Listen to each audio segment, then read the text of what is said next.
ಆತನಿಗೆ ಮದುವೆಯಾಗಿ 2 ಮಕ್ಕಳಿದ್ದವು. ಆದರೆ ಬೇರೊಬ್ಬ ಯುವತಿಯೊಂದಿಗೆ ಪ್ರೀತಿಯ ನಾಟಕವಾಡಿದ್ದ.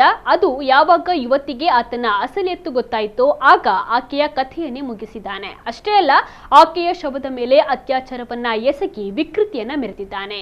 ಈ ಘಟನೆ ನಡೆದಿರೋದು ಕೇರಳದ ಕೋಝಿಕೋಡ್ ಜಿಲ್ಲೆಯಲ್ಲಿ. 36 ವರ್ಷದ ವೈಶಾಖನ್ ಕೃತ್ಯ ಎಸಗಿದ ಆರೋಪಿ. ವೈಶಾಖನ್ ವಿವಾಹಿತನಾಗಿರುವ ವಿಚಾರವನ್ನ ತಿಳಿದ ಯುವತಿ ಜಗಳವಾಡಿದ್ದಳು.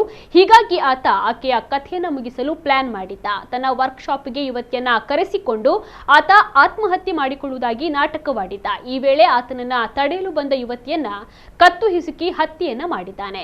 ಯುವತಿ ಮೃತಪಟ್ಟ ನಂತರ ವೈಶಾಖನ್ ಆಕೆಯ ಶವದ ಮೇಲೆ ಅತ್ಯಾಚಾರವನ್ನ ಕೂಡ ಎಸಗಿದ್ದಾನೆ.